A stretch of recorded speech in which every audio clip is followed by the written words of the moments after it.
رہا ہوں روزہ رکھنے کا مقصد کیا ہے؟ تقویٰ، کہ روزے میں بھی ہم گناہ سے بچے اور روزے کے بعد بھی، رمضان کے بعد بھی ہم گناہ سے بچے. اسی لیے سننا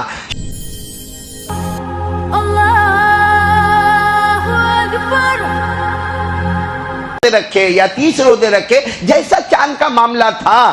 تو روزہ قبول ہوا نہیں ہوا کیسے پتا چلے گا؟ پیران پیر عالم ربانی فیض سبحانی غوث پاک شیخ عبد القادر جیلانی رحمت اللہ علیہ نے فرمایا روزہ قبول ہوا نہیں ہوا قرآن میں تو لکھا ہے، قرآن میں تو موجود ہے کہ روزہ قبول ہوا یا نہیں ہوا. کسی نے کہا یہ تو نہیں لکھا ہے کہ تیرا روزہ قبول ہوا یا نہیں ہوا. فرمایا لعلکم تتقون، رمضان کے بعد اپنے آپ کو دیکھنا کہ رمضان سے پہلے جو گناہ کرتا تھا رمضان کے بعد وہ گناہ چھوٹ گئے. ارے بولو وہ گناہ، جیسے رمضان سے پہلے فجر کی نماز نہیں پڑھتا تھا، رمضان سے پہلے پورا وقت موبائل پر رہتا تھا، لیکن رمضان میں توبہ کر لیا اور موبائل میں ضروری کام پر آ گیا، غیر ضروری کام کو کیا کر دیا؟ چھوڑ دیا. رمضان سے پہلے قرآن نہیں پڑھتا تھا، رمضان میں قرآن پڑھنا شروع کیا.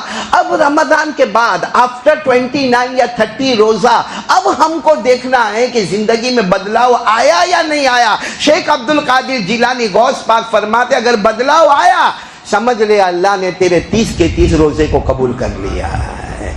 تو میرے پیاروں سب کریں گے؟ بولو کریں گے انشاءاللہ. تو سب سے پہلا کام جو اب میں آپ کے پاس آ رہا ہوں، روزے میں سب سے پہلا کام تقویٰ. تقویٰ کریں گے؟ بولو تقویٰ. اور تقوی میں کیا مل جائے گا ہم کو؟ موت کے وقت کلمہ ملے گا. اور ایمان بہت ضروری ہے. آپ کو معلوم ہے حضرت حمزہ نام سنا؟ ہاں بولو نا. میں بتانا چاہتا ہوں کہ ایمان کیسی چیز ہے. حضرت حمزہ جو جناب نبی کریم صلی اللہ علیہ وسلم کے کون تھے؟ چچا. بلکہ جتنے قیامت تک شہید ہوں گے نا سارے شہیدوں کے سردار کون؟ حضرت حمزہ رضی اللہ تعالیٰ عنہ. کیونکہ ہمارے نبی نے فرمایا سید الشہداء حمزہ، ہمارے نبی نے فرمایا پہلے شہید ہوئے بعد میں قیامت تک شہید ہوں گے، مگر سارے شہیدوں کا سردار اللہ نے میرے چچا کن کو بنایا؟ حضرت حمزہ رضی اللہ تعالیٰ عنہ کو. اچھا حضرت حمزہ نے اس وقت کی بات کر رہا ہوں جب ایمان قبول نہیں کیا تھا، ایمان میں آئے نہیں تھے. حضرت حمزہ تو کہیں شکار کو گئے تھے. وہ زمانے میں لوگ جنگل جاتے تھے، شکار کے واسطے جاتے تھے.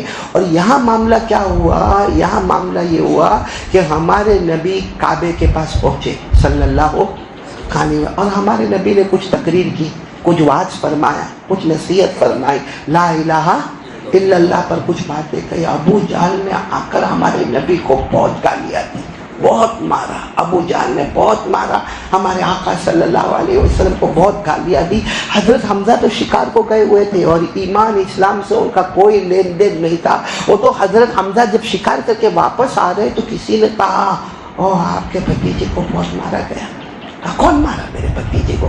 کہا وہ بھتیجے نے وہاں کعبے کے پاس جا کر لا الہ الا اللہ کہا تو ابو جہل نے بہت مارا، اس کے دوستوں نے بھی مارا، بہت مارا. اب حضرت حمزہ جو ابھی ایمان والے نہیں ہیں، اسلام والے نہیں ہیں، وہیں سے اپنے گھوڑے کو موڑا. اور حضرت حمزہ کا بھی ایک رعب تھا، ایک دبدبہ تھا، ایک بہادری تھی، ایک جاں بازی حضرت حمزہ کے اندر تھی. سیدھا قبیلہ بنو مخزوم، بولو قبیلہ بنو مخزوم جو ابو جہل کا محلہ تھا، وہاں گئے. ابو جہل وہیں بیٹھا تھا، دوستوں کے ساتھ بیٹھا تھا.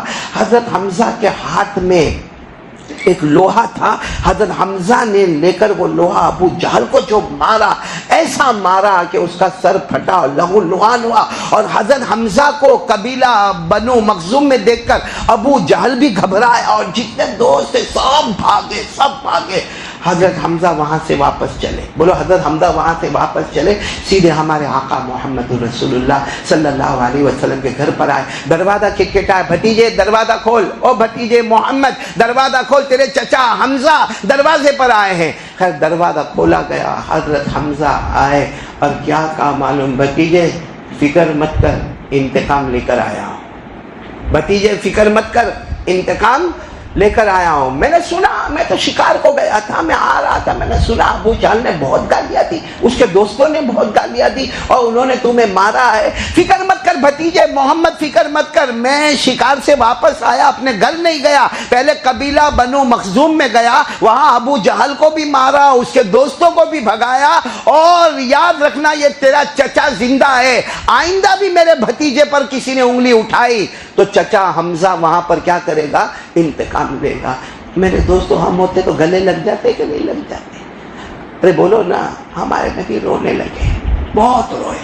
چچا حمزہ نے پوچھا، بھتیجے رو کیوں رہے ہو؟ خوش ہو جاؤ، مار کے آیا، لہو لہان کر کے آیا، سر پھاڑ کے آیا ہوں۔ ہمارے نبی نے فرمایا، مجھے کوئی خوشی نہیں، ابو جہل کو تم نے مارا، انتقام لیا، ریونج، مجھے کوئی خوشی نہیں۔ کہا بھتیجے تمہیں خوشی نہیں؟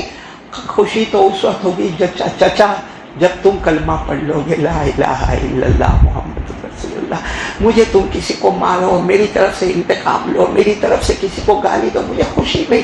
مجھے تو خوشی اس وقت ہوگی جب میرا چچا جہنم سے آزاد ہو جائے گا اور کلمہ پڑھ لے گا۔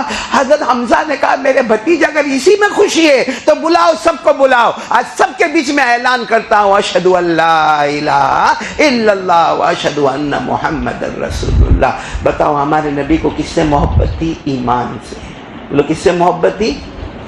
اور میں تو اکثر کہتا ہوں کہ ہم کو تو ایمان گھر بیٹھا ملا۔ بولو ملا کہ نہیں ملا؟ میں کلمہ والا، کیونکہ میرا ابا کلمہ والا، کہ میرا دادا کلمہ والا، او اس کے اوپر سکر دادا وہ کلمہ والا، او ہمارا جو نسل چل رہا ہے وہ سب ایمان والے، لا الہ الا اللہ محمد رسول اللہ۔ تو ہم بھی پڑھ رہے لا الہ الا اللہ محمد رسول اللہ۔ یہ اللہ کا احسان ہے کہ بغیر مانگے، سب برابر توجہ دینا، بغیر مانگے اللہ نے ہم کو ایمان دیا ہے۔ ہم نے کسی نے ایمان مانگا تھا؟ ارے وہ چاہتا تو یہودی کے گھر پیدا کرتا، وہ چاہتا تو عیسائی کے گھر پیدا کرتا، ارے وہ چاہتا تو ہم کو جانور بناتا، اللہ کو کون روک سکتا تھا؟ بغیر مانگے اللہ نے ہم کو ایمان دیا ہے، اسی لیے قرآن کریم میں لکھا ہے، اب تو مانگ، اب تم کیا مانگو؟ اللہ ایمان تو دے دیا، اللہ کہتے اب یہ مانگ، کہ بغیر مانگے ایمان دینے والا اللہ اب مانگتا ہوں کہ موت کے وقت پھر ایمان نصیب کر دینا۔ بولو موت کے وقت پھر ایمان نصیب کر دینا۔ یہ اللہ نے ہم کو حکم دیا ہے مانگ، اور کہاں حکم دیا ہے؟